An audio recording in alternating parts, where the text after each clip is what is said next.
What is up, guys? This is Turtwig TV here. Now today I'm coming at you with a Pokemon X and Y Wi-Fi battle against the one, the only, the Mulvone19. Now guys, if you can smash 25 likes on this video, that would be incredible. Show the support. And yeah, if you haven't heard of Mulvone19, his channel will be down in the description. He has got about 80,000 subscribers. I bet almost all of you have heard of him, and yeah, he's a really good battler. He does he does mainly Pokemon Wi-Fi battles and coverage over on his channel, so be sure to go check him out.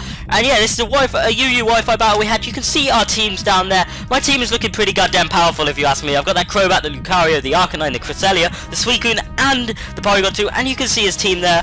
As yeah, we're gonna jump straight into this battle in a second, so hopefully you all enjoy this video. I've missed bringing you guys Wi-Fi battles. I will be getting a capture card too soon, so hopefully we'll get some more Wi-Fi battles coming over to the channel, and hopefully you will all enjoy that. Now we're going to jump into the battle. He is issuing us a challenge right now. He is throwing his Pokeball out. His Victini is coming out onto the field. So I'm like, you know what, I'm sending Crobat out first, because Crobat is fast as fuck. I know, I'm going for the U-turn first turn. Get out of there. Get that U-turn out, get Victini, just get him out of there. I don't want to take damage with Crobat. Crobat can come back really useful later in the game, so I don't want to take as much damage to him as possible. I kind of want to keep him alive. I go into my Porygon 2 here because I know it can take whatever he wants to go for.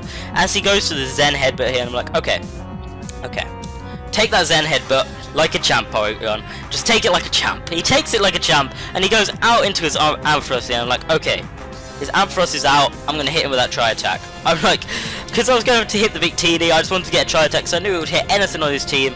But the next turn, this Ampharos goes to the Agility now. I'm like, okay, Ampharos, it's got Agility. I'm just going to get this Toxic so this Ampharos does not sweep my entire team, because that would not be good. No, I want to stand a decent fighting chance in this battle here. So this Ampharos is poisoned now, and I'm like, okay, Ampharos is poisoned. This is what I like to see. So Ampharos is currently like Mega Evolving and looking all beautiful with his swaggylicious hair. As I'm like, okay, there's a Mega Ampharos on the field. This ain't good. He goes for the T-Ball and I'm like, okay, I can live that. Porygon 2 with Evilar, I can live that. It takes me below half, but I go for the Recover, luckily, meaning I can just heal myself back up, and meaning that, yeah, I'm not going to be taking much damage from this Ampharos. This Ampharos drops below half due to the Toxic damage, and I'm like, he's probably going to switch out here, so I'm going to probably switch out as well. So he switches out and goes out into his Victini here. I'm like, okay, Victini, I'm going to go out into my Cresselia, seeing as it's an offensive Cresselia, and I could probably start setting some shit up with it. So I'm like, okay, Cresselia, you're offensive. I want you to get a Calm Mind set up. As he goes to the V-Create, I was like, I didn't think you'd stay in here. I really didn't think you'd stay in, so I went for the Calm Mind. But he goes to the V-Create, and that does a dick ton to me. That really does a lot to me there, which is kind of unfortunate. See it, meaning my Cresselia is like dying and like shit. So I get my Calm Mind up, and I'm like, okay, my Cresselia is dead next turn. This Victini is not fucking around. My Cresselia is gone. My Cresselia is definitely gone here. So he goes to another V-Create here, and my Cresselia is, yeah, my Cresselia is dead. Ain't no way my Cresselia is living that.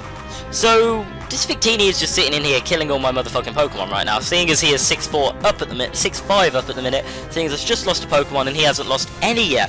So I'm like, okay, what can counter this? I can go into Fluffy Dog, and I think he's scarfed into V-Creates, so I'm like, okay, he's probably scarfed into V-Creates, so I can just hit him with this, he's either scarfed or banded, so I'm like, you know what, I can easily hit him with the Extreme Speed or something, but I predicted him to switch out, and he goes out into the Milotic, and what do I do? I go for the Thunder Fang, because I am that much of a boss. I thought, you know what, if I send out my Arcanine, he's going to want to send out his Milotic, because his Victini won't be able to touch me, so I'll hit him with that Thunder Fang, and get a decent amount of damage off onto this Milotic. That did a lot, considering it has the multi-scale, which means it does half on the foot when it has full HP. So right now I'm like, Suicune, you can wall this Milotic. You can't, this Milotic's not going to do anything to you while you're out here. So it's just going to go for the Scald here, and I was like, please don't burn me, please don't burn me, please don't burn me. And of course it burns me. Of course Suicune does not like that hot water, he gets burned really easily. So Suicune is sitting out here like burnt and all shit, and I'm like, okay, my Suicune is burned, my majestic motherfucker is burned. Now what am I going to do? So I'm like, okay, I can stay in, possibly go for the Scald. He's probably going to predict me to switch out.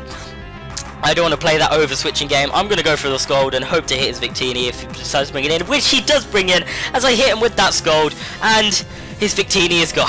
His Victini is dead. So that Victini is now out of the way. I don't have to deal with that thing anymore, which is really, really good for me, as I'm still getting that leftovers recovery onto my Suicune, as I'm like, okay. Now I'm starting to this battle is now starting to turn my way. So he goes out into the Sceptile here, and I'm like, okay then. I do not want to stay in against this Sceptile. I think he's probably going to go for a leaf. He's not going to go for a fighting type move. So I'm going to go out into my Porygon 2 there. As he goes to the Leaf Storm, and he misses the Leaf Storm. That first Leaf Storm miss there was so perfect for me, because it means that I'm going to be able to live this next one. I might have been able to live with the special attack drop the next one anyway, but it means I get to get that Dry Attack off onto the Sceptile, which is amazing. He switches out here knowing that he might not be able to kill me on the next turn, and goes out into his Metagross, and this is where the plays start to happen. So this is why I run my Porygon 2. As most of you know, if you've seen any of my battles before, I run a foul play Porygon 2. For situations like this. He goes to the Meteor Mash right here, and I'm like, oh shit, okay, I can live that. I eat that up like a motherfucking champ as he gets the attack raise, and I'm like, oh, this Metagross ain't living this. I have not seen a bar go down that quickly in a while. Now that Porygon 2 completely destroyed that Metagross there. That was just unbelievable. He was probably caught off guard by the foul playing Porygon 2. Quite a lot of people are. Nobody really I've seen run it apart from me. So he misses that first Focus Blast there, which is crucial because that would have knocked my Porygon 2 out. But I managed to get that recover off, get back up to full HP, and this means I can live the next Focus Blast he goes for. And I'm like, oh hell yeah. So I live that next Focus Blast, and he gets the special defense drop. So I go for the Tri Attack, and I'm hoping for the same sort of damage as I got last time. I get less the damage cap roll, so I get less, which means the Sceptile is still in here. As I go out into Fluffy Dog, and I'm like, you know what, Fluffy Dog can take a Focus Blast, he can get an E-Speed off, and this Sceptile can die. So that was my plan. Things don't always go to plan, but that was my plan. So he goes to the Focus Blast. As it hits my Arcanine, I live with 50 HP, and I'm like, you know what, catch this E-Speed to the face there, Sceptile. Fluffy Dog ain't messing around. Fluffy Dog does not mess around when it comes to Sceptiles, and anyone really. He just wants to take motherfuckers out. So this Ampharos is just coming back in here, and I'm like, I could do enough damage so this dies from Toxic after this turn. So I go for the E-Speed again, and it just about lives. It really just about lives there, which is kind of unfortunate, as Fluffy Dog sadly faints.